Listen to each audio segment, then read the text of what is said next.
औज़ुबिल्लाहिमिनश्शैतानिर्रजीम बिस्मिल्लाहिर्रहमानिर्रहीम अस्सलामु अलैकुम वरहमतुल्लाहि वबरकातुहू।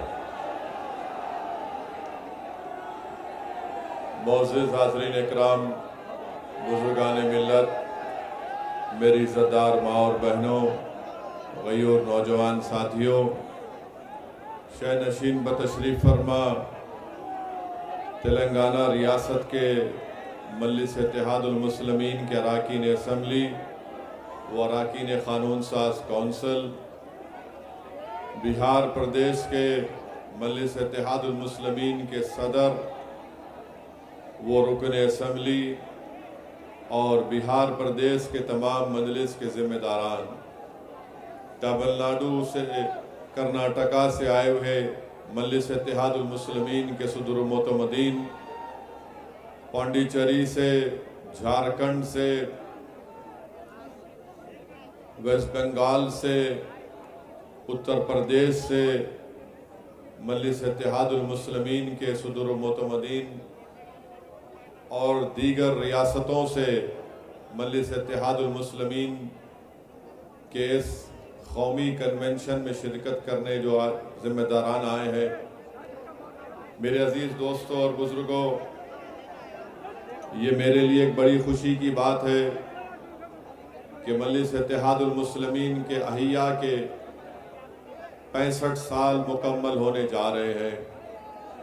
2 मार्च 1957 में मजलिस इत्तेहादुल मुस्लिमीन को अब्दुल वाहिद ओवैसी ने भारत के संविधान के तहत एक सियासी जमात के तौर पर उसका आगाज़ किया और आज अल्हम्दुलिल्लाह मजलिस 2 मार्च 2023 को अपने सियासी सफ़र के 65 साल इंशाअल्लाह मुकम्मल करने जा रही है। 65 साल पहले मजलिस इत्तेहादुल मुस्लिमीन के पास कुछ भी नहीं था। मजलिस इत्तेहादुल मुस्लिमीन के पास ना कोई रुकन असम्बली था, ना कोई रुकन बल्दिया था, मजलिस के पास उसका दफ्तर भी नहीं था। मगर अब्दुल वाहिद ओवैसी ने मजलिस इत्तेहादुल मुस्लिमीन की बुनियाद डाली और आज़ाद हिंदुस्तान में अवाम के दरमियान में जाकर ये कहा कि अगर हम भारत के आइन और संविधान के तहत अपने हुकूक को हासिल करना चाहते हैं तो हमको और आपको एक सियासी ताकत बनना पड़ेगा।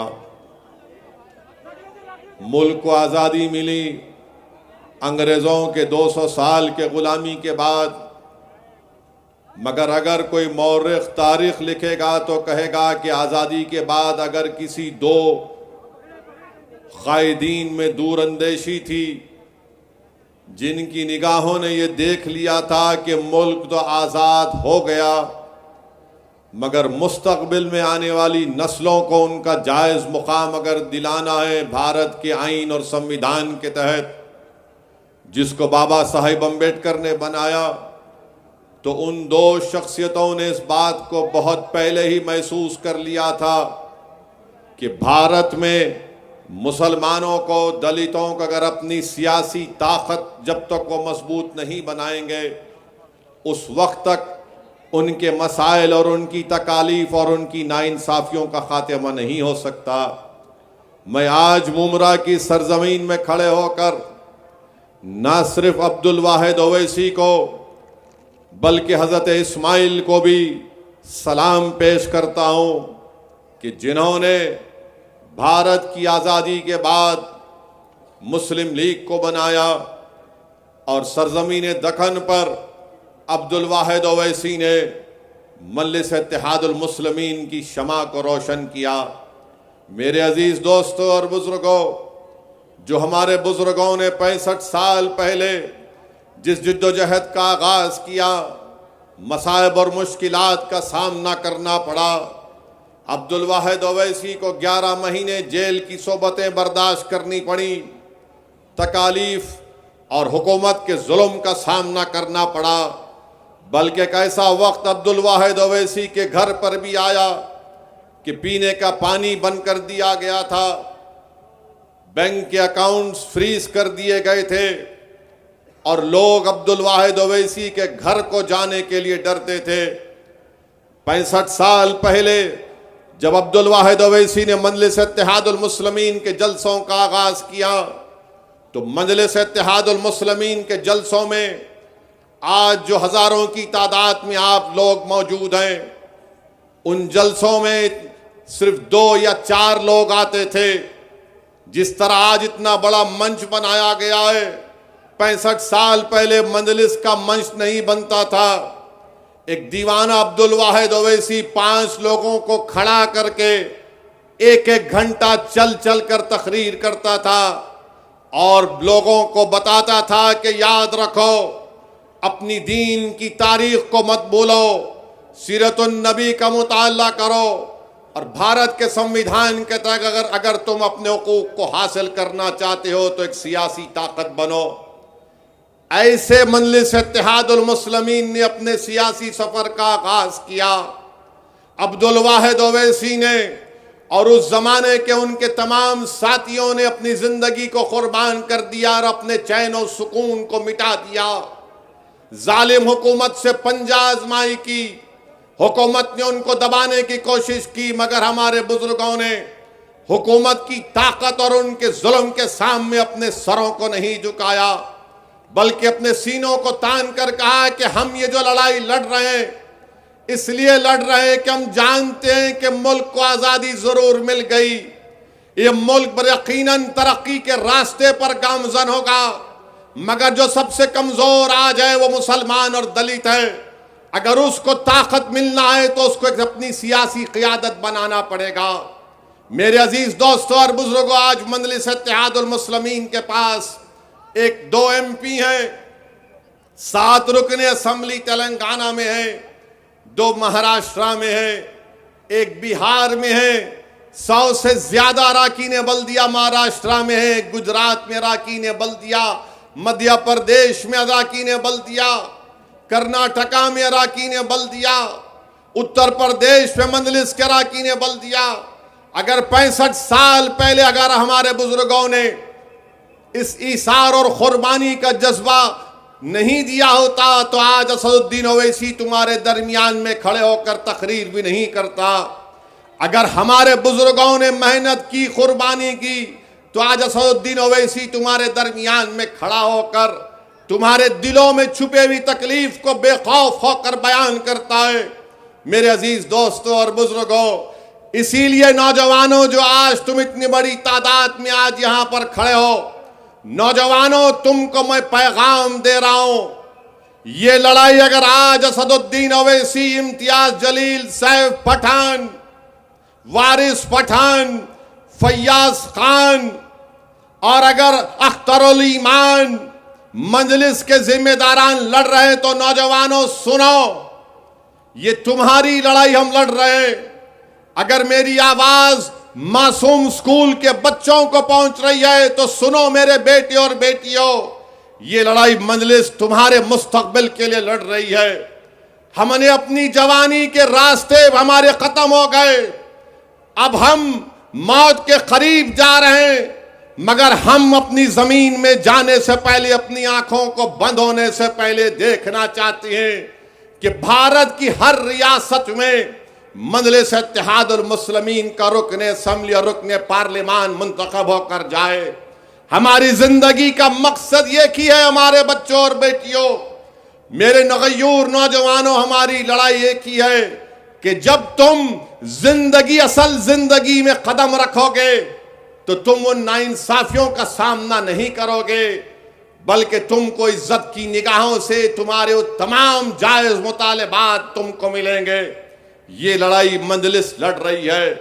अगर 65 साल पहले हमारे बुजुर्ग डर कर बैठ जाते तो याद रखो क्या होता। मेरे अजीज दोस्तों और बुजुर्गों, आज मजलिस का नेशनल कन्वेंशन होता है।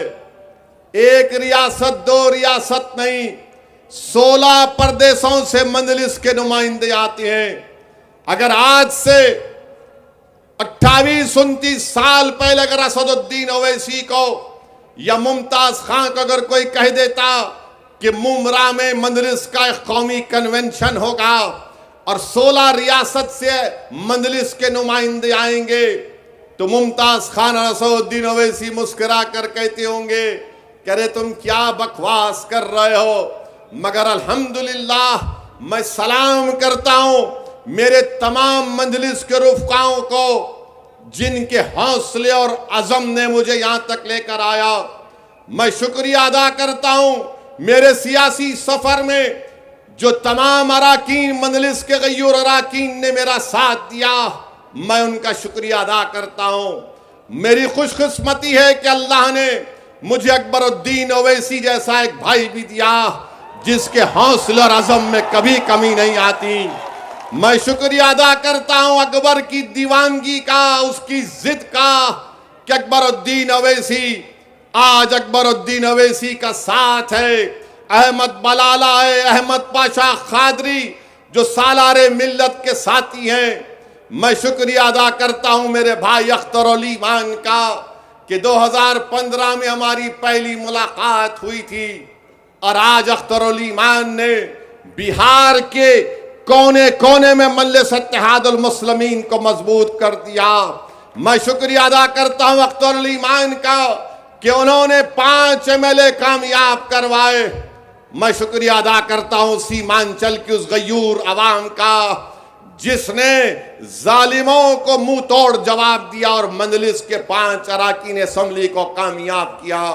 मैं शुक्रिया अदा करता हूं उत्तर प्रदेश की अवाम का जो शौकत की क़ियादत में काम किया जा रहा है। हमको कामयाबी नहीं मिली असम्बली इंतखाबात में, मगर मुझसे ज्यादा उनके हौसले बुलंद हैं। मैं सलाम करता हूं महाराष्ट्र की सरजमीन पर बसने वाले आप गयूर अवाम का जिन्होंने औरंगाबाद में 21 साल के शिवसेना के MP को हराकर इम्तियाज जलील को अपना MP बनाया।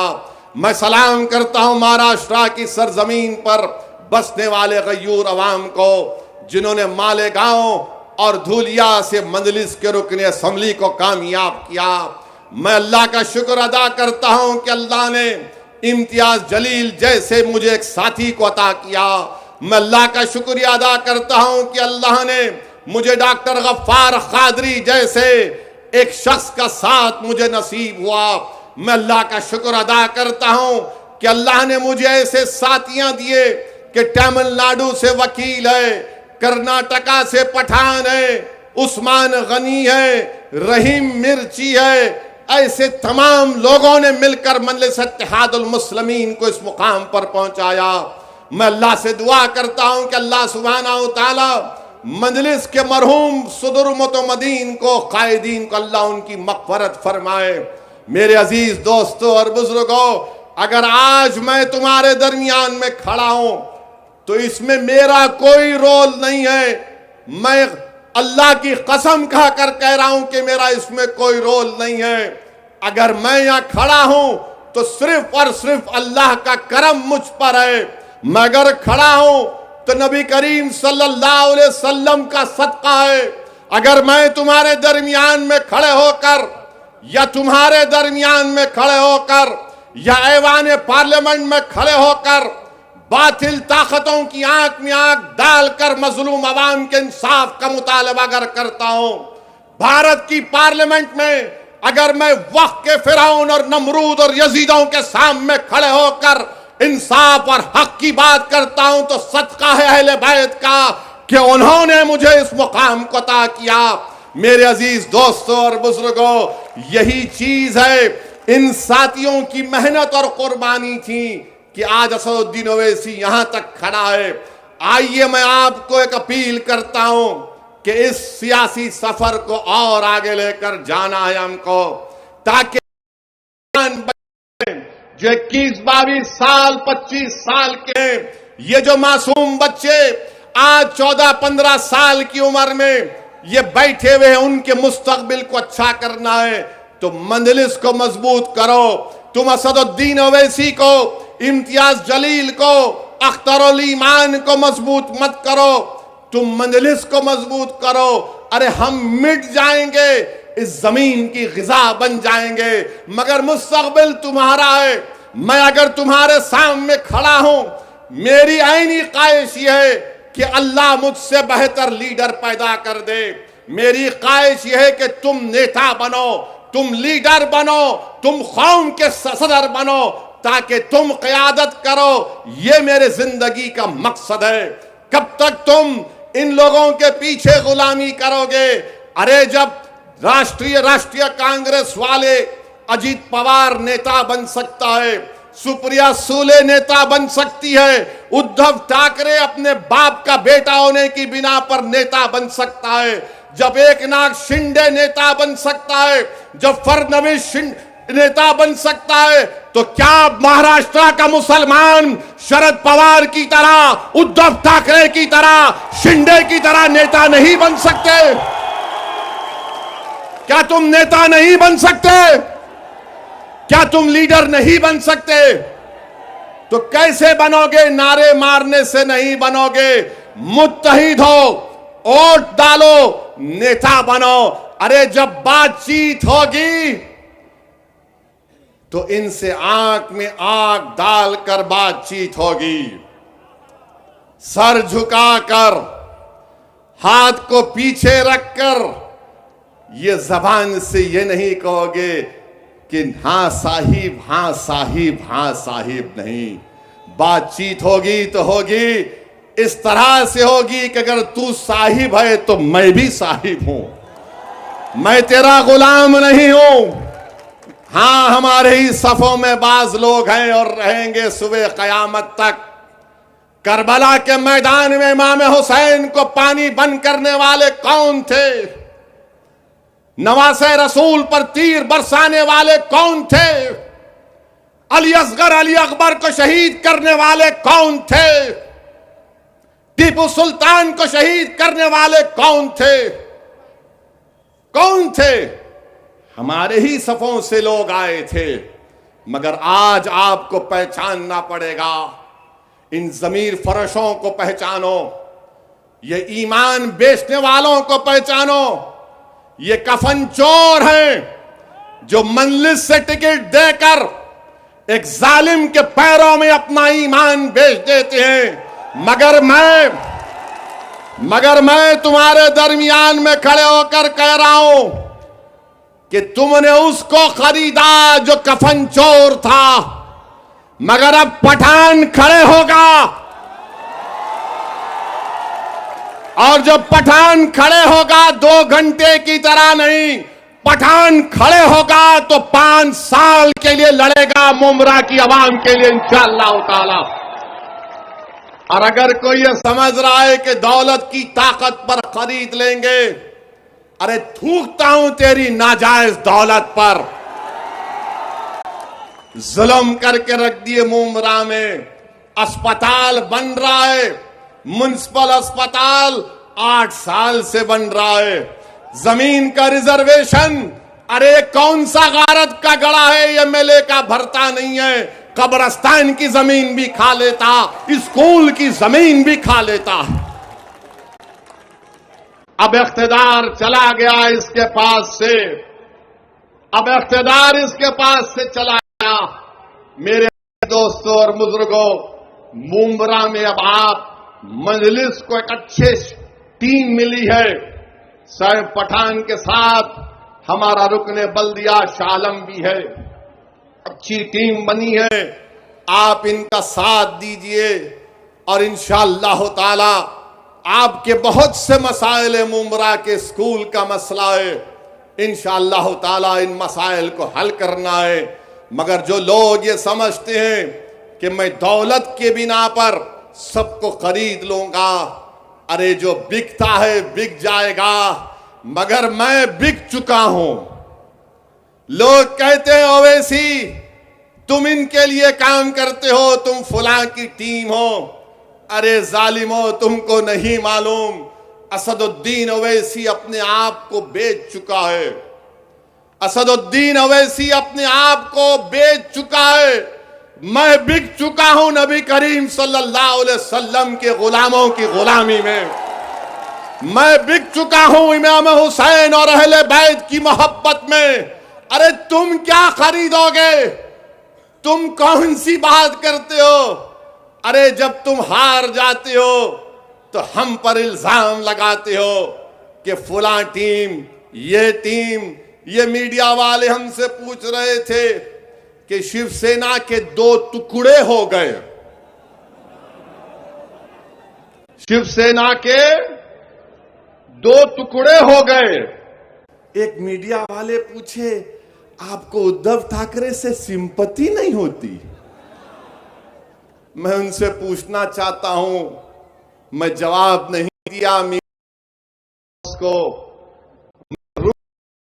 क्योंकि शाम में जलसे में हम उन मीडिया के दोस्त से पूछना चाहते हैं, जब मुंबई की सड़कों पर कत्ले आम हो रहा था तो आपको सिंपैथी नहीं आई? जब टाडा के कानून में लोगों को जेल में डाला जा रहा था, जब आपको सिंपैथी नहीं आई? जब भूल गए क्या? मैं नहीं भूला, मैं कभी नहीं भूलूंगा। अगर मुंब्रा बसा तो क्यों बसा? मुंब्रा अगर बसा, जो 60-65 साल के लोग आज यहां पर बैठे, पूछो उनको किसने भगाया था उनको? किसने उनको मार मार कर भगाया था? मैं भूल नहीं सकता हूं। बड़ी सिंपैथी पैदा हो रही है। अरे कब तक गैरों के घरों को रोशन करोगे? कब तक गैरों के घरों को रोशन करोगे? कब तक उनसे हमदर्दी करोगे? अरे अपने आप से तो कभी हमदर्दी करो। तुमको मेरी बात अगर पसंद नहीं आ रही तो सुनो, मैं तुम्हारी पसंद की बात नहीं कर सकता, मैं सच्चाई को बयान कर रहा हूं। रिजवान नामी 12 साल के बच्चे को पूछो, अख्तरुल ईमान को, 12 साल का बच्चा है, बिहार में 7 दिन जेल में डाल दिया गया। किसकी सरकार है? नाम निहाद सेकुलर लोगों की सरकार है। समस्तीपुर में एक मुसलमान को मॉब लिंच कर दिया गया। किसकी सरकार है? बड़े नाम निहाद सेकुलर लोगों की सरकार है। जुनैद और नसीर को पूछो, जमील खान राजस्थान का मरकोर कमेटी का सदर है। राजस्थान में जुनैद और नसीर को किडनैप करके, थोड़ी देर के लिए तस्वुर की दुनिया में जाओ, जुनैद और नसीर को किडनैप किया गया। उसकी बीवी को मालूम हुआ, भाई को मालूम हुआ, पुलिस स्टेशन जाकर कंप्लेन करते हैं कि 2 को किडनैप कर लिए। तो पुलिस बोलती है कि चल निकल, झूठ खबर। बाद में मालूम होता कि जुनैद और नसीर को उनके घर से 200 किलोमीटर दूर उनकी जली हुई लाशें मिलती हैं। बोलो फिर इस पर क्या बोलोगे? इस पर सिंपैथी पैदा नहीं होती? उद्धव ठाकरे पर सिंपैथी पैदा होती है क्योंकि शिवसेना के 2 टुकड़े हो गए। तुमने क्या जुनैद की जली हुई लाश को देखा? तुमने क्या नसीर की जली हुई लाश को देखा? तुमने क्या जुनैद के यतीम 6 बच्चों को देखा? क्या तुमको मालूम कि जुनैद का एक बड़ा भाई नीम पागल है, उसकी 7 औलाद है, उसकी जिम्मेदारी जुनैद पर थी। तुमको गैरों के लिए सिंपैथी है, अरे तुम्हारा भाई जो मर गया उसके लिए हमदर्दी नहीं होगी? तुम उनके घर को बचाओगे, अपने घर को बर्बाद करोगे क्या? यही फर्क है। असदुद्दीन ओवैसी ये कहता है कि अगर उद्धव ठाकरे का घर आबाद रहेगा तो जुनैद का घर भी आबाद रहना चाहिए। अगर शरद पवार के घर में लाइट होगी तो नसीर के घर में भी चमक होनी चाहिए। अगर फडणवीस और मोदी कहते हैं सबका साथ, सबका विकास, सबका विश्वास, जो झूठ है, तो फिर हम क्यों मर रहे हैं? मेरे अजीज दोस्तों और बुजुर्गों, यही चीज इनको तकलीफ पहुंचाती है कि कौन है ये जो यहां पर आकर नाम लेकर बोलता है अरे तुमको गुलामों और चमचों और कफन चोर की खव्वाली सुनने की आदत पड़ गई। जब एक शेर तुम्हारे सामने धारता है, सच्चाई को बयान करता है, तो सुनो आप। लोग बोलेंगे ओवैसी तेरी तकरीर से तो कोई इलेक्शन नहीं जीतता। गुजरात में साबिर काबुली वाला को मैं सलाम करता हूं। अरे हम चुनाव नहीं जीते, मगर क्या तुम ये कहोगे कि कल मैं नहीं जीतूंगा? आज नहीं जीता, ये बच्चे जिता देंगे इंशाअल्लाह ताला। आज नहीं जीता, ये बच्चे कामयाब कर देंगे। अरे मैं खबर में चला जाऊंगा तो यही बच्चे आकर मेरी खबर पर ठहर कर पुकार कर कहेंगे, ओवैसी तू दीवानों की तरह पुकारता था। हमने उस बात को समझा, देख आज हम कामयाब होकर तेरी खबर पर आए हैं। मैं वो काम कर रहा हूं, इम्तियाज वो काम कर रहा है, अख्तर अली मान वो काम कर रहा है, शौकत वो काम कर रहा है, जमील खान वो काम कर रहा है, हमारा वकील तमिलनाडु का वो काम कर रहा है, उस्मान गनी वो काम कर रहा है। मगर ये लोग क्या कहते हैं? ये लोग क्या कहते हैं? सेकुलरिज्म को बचाओ। अबे कौन सा सेकुलरिज्म है बताओ मेरे को, कौन सा सेकुलरिज्म है? क्या शिवसेना सेक्युलर है? शिवसेना कब से सेकुलर हो गई मुझे बताओ? क्या राहुल गांधी पुकार कर कहेंगे कि शिवसेना सेकुलर हो गई? दोनों शिंदे एंड उद्धव, ये राम और श्याम की जोड़ी है, कभी भी मिल ले सकते। मगर आप सिंपैथी नहीं है। जिनकी जिंदगियां बर्बाद हो गई, कभी श्री कृष्णा रिपोर्ट तो पढ़ो। जुनैद और नसीर के घर पर कांग्रेस का चीफ मिनिस्टर गहलोत नहीं गया। 2 दिन पहले एक शादी में गए, वहां से आधे घंटे के रास्ते पर जुनैद का गांव था, घाटमी का, नहीं गए। ये कांग्रेस के नेता पूरा भारत फिरे, पैदल पैदल पैदल पैदल पैदल, मगर वहां नहीं गए। मेरे अजीज दोस्तों, ये कौन सा सेकुलरिज्म है कि आज पूना में इलेक्शन हो रहा है, कस्बा में। मैं शरद पवार साहिब से पूछना चाह रहा हूं कि विशालगढ़ में महाशिवरात्रि के दिन हजरत पीर मालिक रहमतुल्लाह अलैह की दरगाह पर शरपसंदों ने एक पटाखा, एक छोटा तोप दरगाह की तरफ लगाकर मारा। बोलो ना शरद पवार, बोलो ना कि यह किया गया काम गलत था। नहीं बोलेंगे। बोलेंगे तो इसलिए नहीं बोलते, नहीं नहीं हिंदू भाइयों का वोट नहीं मिलेगा। मेरे अल्लाह के वली के आस्थाने पर 500 साल पुरानी दरगाह पर आप वहां पर पटाखे फोड़ते हैं, जुल्म करते हैं, कोई नहीं बोलता।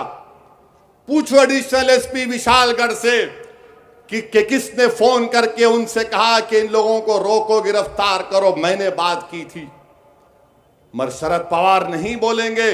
पूना में बोलेंगे मुसलमानों वोट दो, वोट दो, वोट दो। क्यों वोट दो तुमको? तो बोलेंगे मोदी को रोकना है, मोदी जालिम है। अच्छा, मोदी अगर जालिम जुल्म है, मैं मानता हूं। फर्क क्या है बताता हूं मैं आपको।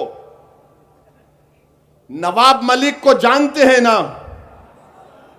जानते नवाब मलिक को? नवाब मलिक को बेल हुई? हुई? किसको बेल हुई? किसको बेल हुई? कैसा हुई? बीटी में क्या उन्हों? नवाब भाई को जेल, ये बाहर। और फिर बोलेंगे ओवैसी भड़काऊ भाषण देता है। अरे कौन सा तुम्हारा सेकुलरिज्म है मेरे को बताओ कि तुम मोदी के हराने के नाम पर वोट लोग देने तैयार है, हराएंगे, मगर जब तुम जुल्म की बात करोगे तो क्या तुम भी जुल्म नहीं किए? अच्छा, मोदी के राज में जुनैद और नसीर की मौत होती है और इनको मोदी क्या करते? ईडी सीबीआई दिखाते, इनको डराते और हमको मौत मिल रही है। और जब हमारी लाशें आती हैं तो लोग कभी घर को भी नहीं जाते, ना पूछते हैं कि क्या वजह है, उन यतीमों के सर पर हाथ नहीं रखते। मेरे अजीज दोस्तों और बुजुर्गों, ये सेकुलरिज्म है जिसके खिलाफ मंजलिस थी और है और रहेगी। औरंगाबाद का नाम बदल दिया गया तो क्या शरद पवार ने तायीद नहीं की? औरंगाबाद का नाम बदल दिया गया, कांग्रेस ने तायीद की। किसने बोला औरंगाबाद के नाम के खिलाफ? मंजलिस ने बोला। आप बताइए, शरद पवार कुछ नहीं बोलेंगे? क्या आपको मालूम यूनिफॉर्म सिविल कोड के नाम पर मोदी और आरएसएस हमको, हमारी शरीयत हमसे छीनना चाहती है? इस पर बोलो, कोई नहीं बोलते। एक ही बात बोलेंगे, पहले हराओ मोदी को। अरे तुम बोलो तो सही, मेरे वजूद का इकरार तो करो। मुस्लिम रिजर्वेशन के बारे में बात करो, नहीं बात करेंगे। क्या यह बात सच नहीं है कि महाराष्ट्र में मुसलमानों को रिजर्वेशन मिलना चाहिए? उन 100 बिरादरियों को आज महाराष्ट्र में सबसे कम ग्रेजुएट अगर किसी के हैं तो मुसलमान हैं। आप मुमरा में रहते हैं, आपको मालूम कि कितने मुसलमानों के पास जमीन है, कितने मुसलमानों के पास जमीन नहीं है, कितने सबसे कम मुसलमानों के पास जमीन है, सबसे ज्यादा लैंडलेस मुसलमान है, सबसे ज्यादा ड्रॉप आउट मुसलमानों का है। रिजर्वेशन नहीं मिलता। अरे उद्धव ठाकरे की चमचागिरी करने वालों, कांग्रेसी और राष्ट्रवादी वालों, क्या तुमने मुसलमानों का रिजर्वेशन क्यों नहीं दिलाया? नहीं दिलाया क्योंकि आप ताकतवर हो जाएंगे। मेरे अजीज, अरे भाई रुक जाओ, अभी 10 बजने 5 मिनट है। दूल्हे की बारात कैसा भी जाती, फिक्र मत करो आप। जब से, एक मिनट सुनिए, जब से ये सिक्योरिटी मेरे को दिए, दम हो गया, दम हो चुका है। और इनकी मौजूदगी में भी मेरे घर पे पत्थर फेंकते मेरे दीवाने। मोदी जी, जरा अपने चमचों को बोलिए कि जब 5वीं मर्तबा घर पे हमला करेंगे तो मेरे को एक फोन कर दो, मैं रहता हूं। जब पत्थर फेंको, अरे हमारी मौजूदगी में फेंको ना। ये कौन से बाकड़े पहलवान हैं जो हम नहीं रहते पत्थर फेंक के चले जाते? प्यारे, जब लैला होगी तो आओ पूरे मजनू। उसके बाद देखते हैं कि किसका शीशा टूटता है, किसका शीशा टूटेगा। अरे तुम्हारा शीशा बिल्कुल नाजुक है, याद रखो। तुम्हारी गोलियां मेरे हौसले और अज़म को कम नहीं कर सकी। मेरे अजीज दोस्तों और बुजुर्गों, मेरी आपसे एक ही अपील है कि मजलिस इत्तेहादुल मुस्लिमीन को मजबूत करिए। याद रखिए आप मेरी इस बात को, जब तक आप अपना नेता नहीं पैदा करेंगे, आपकी तकालीफ दूर नहीं हो सकती। इस समाज में हर बिरादरी का एक नेता है। अगर किसी का नेता नहीं है तो मुसलमानों का है। जीत कर तो आ जाते हैं, मगर उनकी जबानों पर उनकी पार्टी का ताला लगा हुआ। मेरी इज्जतदार मां और बहनों, मजलिस को मजबूत करिए। सैफ पठान और उनकी टीम का साथ दीजिए और इंशाअल्लाह ताला हम यहां पर बल्दिया का चुनाव लड़ेंगे, हर जगह पर लड़ेंगे। और मुंबरा के जो मौजूदा एमएलए, उनसे कह रहा हूं कि अब तुम तैयार हो जाओ। अब कोई कफन चोर बेईमान को टिकट नहीं मिलेगा, अब एक शेर को टिकट मिलेगा और वो तुमसे मुकाबला करेगा मुमरा की आवाम के इंसाफ के लिए। इंसाफ मिलना चाहिए, यह आपका हक है। आपका बेहद शुक्रिया कि आप अपना कीमती वक्त निकाल कर आए। वाखिर दावान अल्हम्दुलिल्लाहि रब्बिल आलमीन। एबीपी माझा, उघडा डोळे बघा नीट।